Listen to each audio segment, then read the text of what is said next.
Foundation సభ్యులకి bill gates క్షమాపణ చెప్పడం ప్రస్తుతం అందరూ డిస్కషన్ చేస్తున్నటువంటి విషయం. మరి గేట్స్ లాంటి ఒక గొప్ప వ్యక్తి, ప్రపంచంలోనూ 3వ అతిపెద్ద ధనికుడు, అలానే గేట్స్ ఫౌండేషన్ స్టార్ట్ చేసి ఎంతో మందికి సేవలు చేసినటువంటి వ్యక్తి, సాఫ్ట్వేర్ సంస్థ వ్యవస్థాపకుడు.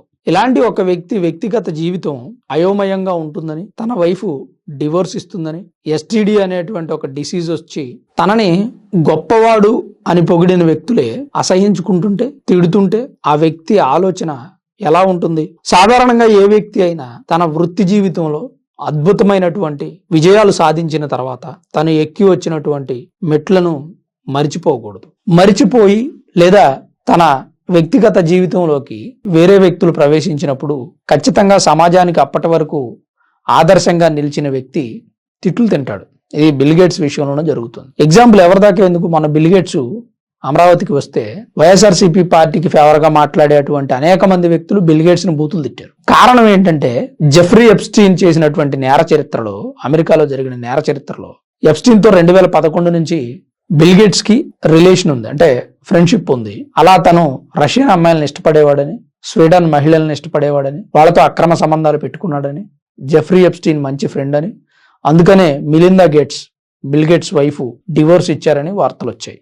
దీని మీద మిలిందా బిల్ గేట్స్ ఆల్రెడీ గతంలో కూడా ఒక ప్రకటన విడుదల చేశారట. ఎప్స్టీన్ తో ఉన్నటువంటి సంబంధాల వల్ల తనను నేను వదులుకున్నాను, దశాబ్దాల తరబడి ఉన్నటువంటి మా వివాహ బంధాన్ని వదులుకోవడానికి కారణం ఎప్స్టీన్ తో ఉన్న సంబంధాలు, అలానే అతనికి ఎస్టిడి అనేటువంటి డిసీజ్ వచ్చిందని ఆమె చెప్పడం జరిగింది. డివోర్స్ అయిపోయింది. ఈ విషయం పైన ఇన్నాళ్లు మౌనంగా ఉన్నటువంటి బిల్ గేట్స్ ఈరోజు గేట్స్ ఫౌండేషన్ సభ్యులకి క్షమాపణ చెప్పారు. నిజంగానే నేను ఎప్స్టీన్ తో కలవకుండా ఉండాల్సింది, అతనితో స్నేహం చేయకుండా ఉండాల్సింది. రష్యన్ మహిళలతో సంబంధాలు ఉన్నాయి నాకు, ఒక సంస్థకు సంబంధించిన వ్యక్తిని, నేను గేట్స్ ఫౌండేషన్ అధినేతని, ఇట్లా చేయడం తప్పే అని క్షమించమని కోరారట. మేధావులంతా ఏదో ఒక వ్యసనానికి బానిసై ఉంటారు అని కొంతమంది రచయితలు అలాగే కొంతమంది నిపుణులు అభిప్రాయపడుతూ ఉండేవారు. కొన్నిసార్లు ఇలాంటి వ్యక్తులను చూసినప్పుడు మనకు నిజమేనేమో అనిపిస్తుంది. ఇంత గొప్ప మేధావి, తక్కువ వయసులోనే ప్రపంచం మొత్తం ఖ్యాతి పొందిన వ్యక్తి, వృత్తిపరంగా ఎన్నో ఆటుపోట్లను ఎదుర్కొని సాంకేతిక రంగంలో విప్లవాత్మక మార్పులు తీసుకొచ్చి టెక్నాలజీ రంగంలో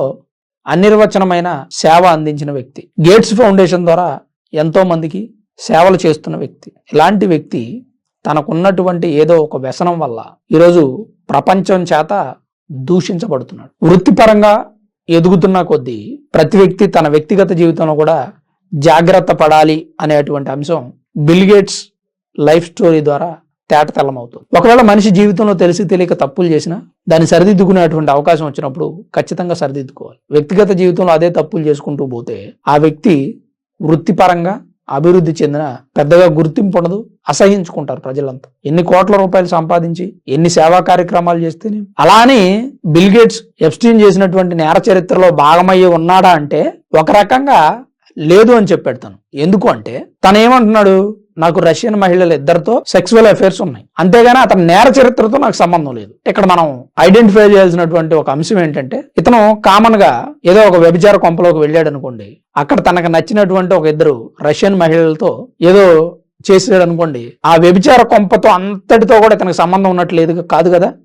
అది అతను చెప్పినటువంటి అంశం. అయితే ఇక్కడ వ్యభిచార కొంప అయినట్టయితే ఇంత పెద్ద రాద్ధాంతం ఉండేది కాదండి. చిన్న పిల్లల్ని సైతం రాక్షసత్వంగా హింసించి, లైంగికంగా వేధించి, చంపేసి వారి మాంసాన్ని వండుకొని తిన్నారు అనేటువంటి ఆరోపణలు కూడా ఉన్నాయి. ఇలాంటి విషయంలో, ఇలాంటి ఒక భయంకరమైన క్రూరమైన నేర చరిత్రలో పేరు బయటకు వచ్చిన తర్వాత అందులో నీకు 1% భాగం ఉన్నా ఉన్నట్టే, 10% ఉన్నా ఉన్నట్టే, 100% ఉన్నా ఉన్నట్టే. తప్పు ఎప్పటికైనా తప్పే, ఇది ఘోరం, నేరం.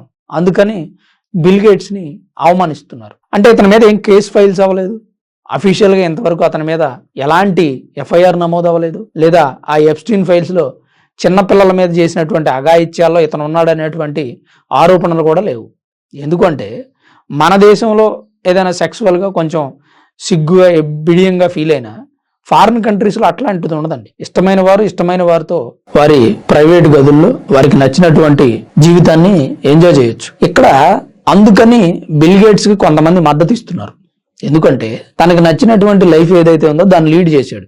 ఆ రష్యన్ గర్ల్స్ ని ఇష్టపడ్డాడు, ఆ రష్యన్ గర్ల్స్ మీద తనకు మోజు ఉంది, వాళ్ళతో ఉన్నాడేమో అని కొంతమంది అంటుంటే, ఎప్స్టీన్ ఐలాండ్ లో చిన్నపిల్లల మీద జరిగేటువంటి అరాచకాలు, అత్యాచారాలు ఇతని దృష్టికి వచ్చినప్పుడు బయటికి ఎందుకు చెప్పలేదు అనేది మేజర్ కంప్లైంట్. సో ఇక్కడ బిల్ గేట్స్ అనే వ్యక్తి ఎప్స్టీన్ ఫైల్స్ లో భాగమై ఉన్నాడను, రష్యన్ మహిళల మీద కన్నేశాడను, లేదా తన వైఫ్కి విడాకులు ఇచ్చాడు అనే విషయాన్ని పక్కన పెడితే, అతను చేసినటువంటి సేవ లేదా టెక్నాలజీ రంగంలో తీసుకొచ్చినటువంటి విప్లవాత్మక మార్పులు వాటిని వీటితో ముడిపట్టడానికి లేదండి. దేనికి అదే సపరేట్. వ్యక్తిగత జీవితం వ్యక్తిగతమే, వృత్తిపరమైన జీవితం వృత్తిపరమైన జీవితం. బిల్ గేట్స్ లైఫ్ స్టోరీ విన్న తర్వాత మనకేమనిపిస్తుంది? వ్యక్తిగత జీవితం ఎంత మచ్చ లేకుండా ఉంటే వృత్తిపరంగా మనం అభివృద్ధి చెందినప్పుడు ఇది బేస్మెంట్ లాగా ఉపయోగపడుతుంది, లేదంటే నిందలు మోయక తప్పదు. కాకపోతే ఒక విషయంలో నేను బిల్ గేట్స్ ని అప్రిషియేట్ చేస్తున్నా. చేసిన తప్పుని ఒప్పుకోవాలి అంటే చాలా ధైర్యం కావాలి. చేసిన తప్పును నిర్భయంగా అంగీకరించి క్షమాపణ చెప్పాలి అంటే మంచి మనసు ఉండాలి. అందరి వల్ల కాదండి అది. ఈరోజు ఈ వీడియో చేస్తున్న నాతో పాటు వీడియో చూస్తున్న ఎంతమందికి చేసిన తప్పును నిర్భయంగా ఒప్పుకునే ధైర్యం ఉందండి? క్షమాపణ అడిగే అటువంటి సాహసం చేయగలరు? చాలా తక్కువ మంది ఉంటారు. అలా చేయగలిగే వ్యక్తి నా దృష్టిలో నిజంగా గొప్ప వ్యక్తి. నేను బిల్ గేట్స్ని సపోర్ట్ చేస్తున్నాను, కొంతమంది ఫీల్ అవ్వచ్చు.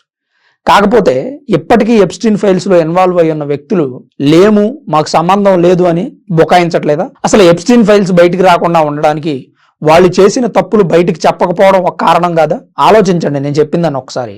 సరే, బయటకు వచ్చిన తర్వాత అయినా క్షమాపణ చెప్పే వ్యక్తులు ఎంతమంది అండి? ఈరోజు డొనాల్డ్ ట్రంప్ ఉన్నటువంటి వీడియోలు బయటకు వస్తున్నాయి. ఇప్పటి వరకు స్పందించాడా? ట్రంప్ టవర్స్ ని అమెరికన్స్ అంతా చుట్టుముట్టారు, కనీసం వివరణ ఇచ్చాడా? చేసిన తప్పును ఒప్పుకొని క్షమాపణ చెప్పినటువంటి వ్యక్తి భవిష్యత్తులో ఇంకే తప్పు చేయకుండా జాగ్రత్త పడితే మంచిది. అలానే అతని మీద ఉన్నటువంటి నేరం గనక రుజువైంది అనుకోండి, శిక్ష పడుతుంది, నో డౌట్. కానీ రుజువు కాకుండా, లేదా అతను ఆ నేర చరిత్రలో లేడు, ఈ రష్యన్ అమ్మాయిలతోనే ఎఫైర్ ఉంది అని తెలిస్తే అతని పర్సనల్ లైఫ్ గురించి ప్రజలంతా డిస్కషన్ చేస్తారా? లేదా వృత్తిపరంగా సమాజానికి సాయం చేశాడు, విప్లవాత్మక మార్పులు తెచ్చాడు అని లైట్ తీసుకుంటారా అనేది పెద్ద ప్రశ్న.